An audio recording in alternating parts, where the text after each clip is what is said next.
NNC Consulting, asesoramiento en inversiones financieras, representante de Sociedad de Bolsa para la región este del país. Consultas e información por el celular 099-386-492.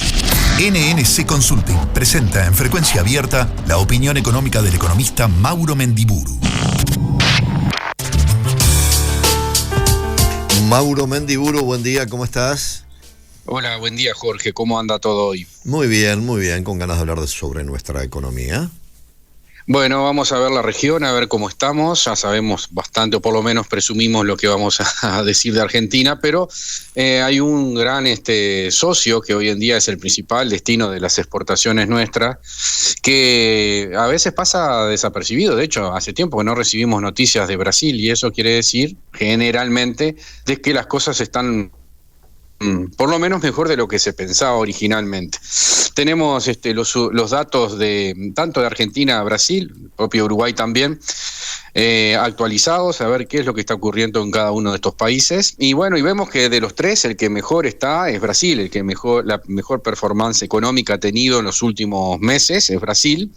Concretamente se conoció el dato del Producto Interno Bruto, variación del Producto Interno Bruto del segundo trimestre. Aumentó un 0,9%, una cifra que en principio daría la impresión de que no es muy alta, sí, bueno, pero se esperaba bastante menos, se esperaba 0,3% por parte de los analistas, investigadores académicos en Brasil. El resultado fue bastante superior. Y salvo el sector agropecuario, que es el que tiró un poco para abajo, y después vamos a ver por qué, el resto del sector productivo creció con respecto al trimestre anterior. Concretamente de la industria, 0,9%. El sector servicios, que ocupa el 70% del Producto Interno Bruto brasileño, creció 0,6%, y decíamos, el agro es el único que ha caído, cayó un 0,9%, pero en realidad todos estos datos son con respecto al primer trimestre. El tema es que en el primer trimestre en Brasil el sector agropecuario había crecido un 21% con respecto al trimestre anterior. O sea, de la sequía, Brasil quedó bastante alejado. Del lado de la demanda, 0,9% el consumo privado, 0,7% el gasto público. Las exportaciones aumentaron 2,9%, a diferencia de los otros países que después vamos a ver.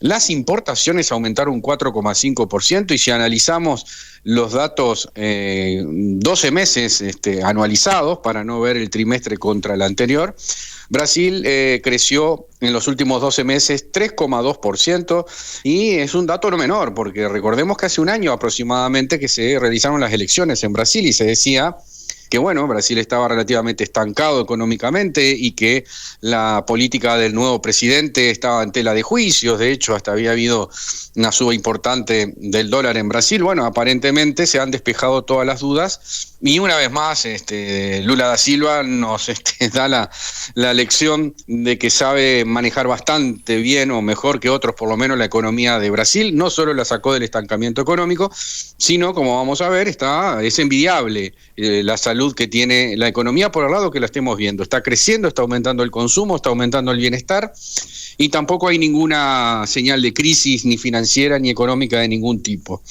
El desempleo está en el 7,9%, la tasa más baja desde el año 2014, y hay casi 1 millón más de empleados con respecto al cierre del año pasado. O sea, ha incorporado 1 millón de trabajadores anteriormente desempleados o directamente que no buscaban trabajo, la economía de Brasil. Más que saludable.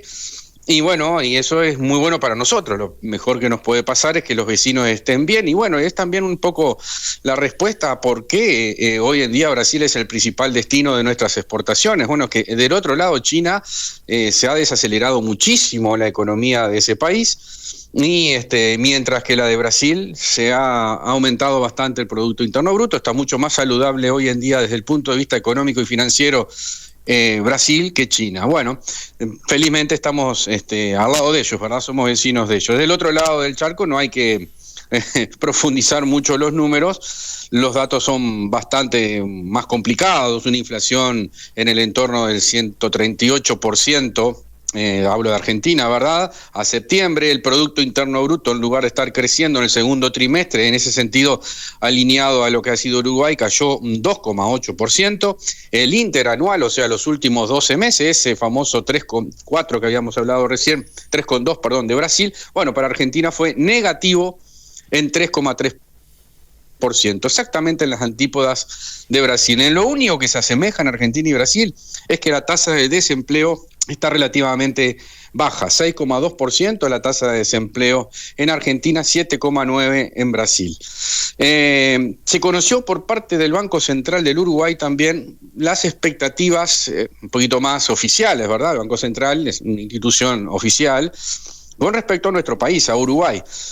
Y bueno, ahí hay una serie de datos que no son muy alentadores, por lo menos para este año. Se habla de que el crecimiento económico va a estar muy por debajo de lo que se esperaba, por debajo del 1%, se habla de 0,9%, también bastante más lejos de lo que está Brasil.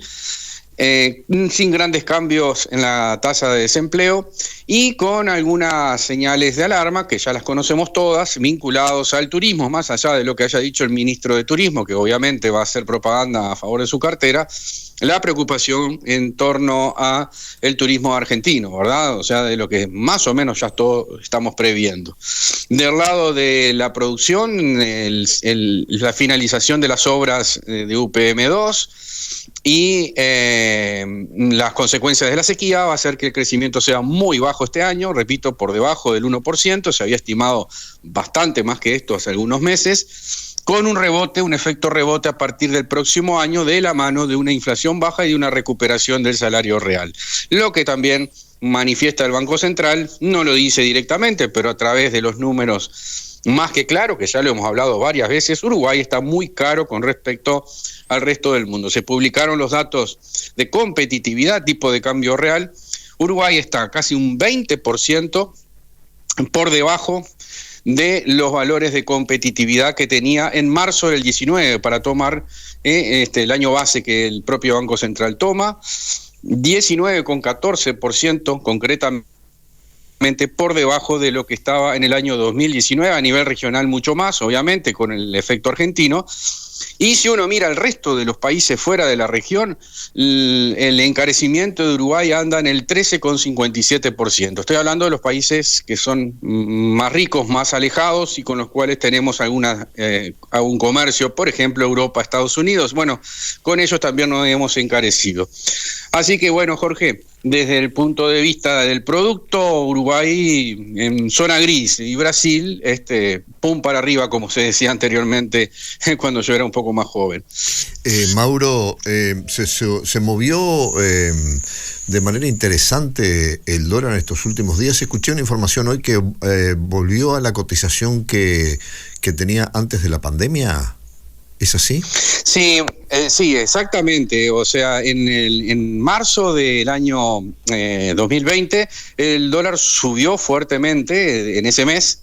Se despegó por distintos motivos, y entre ellos la pandemia, ¿verdad? Había otros también, pero concretamente la pandemia. Y ese fue el pico, el precio más alto, el pico que tuvo hasta la fecha, ¿verdad?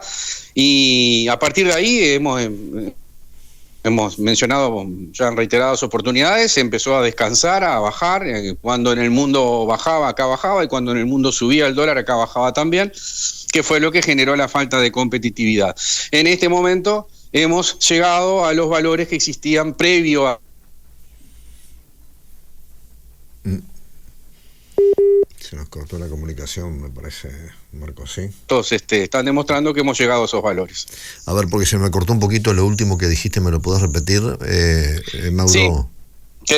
Sí, Jorge, que recién hemos llegado a los valores previos a marzo del 2020, cuando se produjo aquel impacto fuerte del dólar en unos 20 días aproximadamente. ¿Y esto podemos tomarlo como tendencia a que esto siga así, rumbo a fin de año? Mira, yo creo que va a subir un poco más, porque ahora el Banco Central está dejando un poco que el dólar suba, a raíz de los datos de inflación muy buenos que hemos tenido originalmente en los últimos meses, ¿verdad?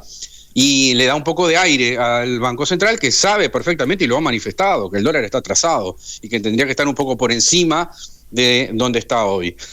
Así que yo creo que la tendencia tendría que ser en los próximos meses, salvo que pase algo inesperado o que no esté dentro de lo que está manejando el propio Banco Central, de que el dólar suba algunos puntos, no mucho, ¿verdad?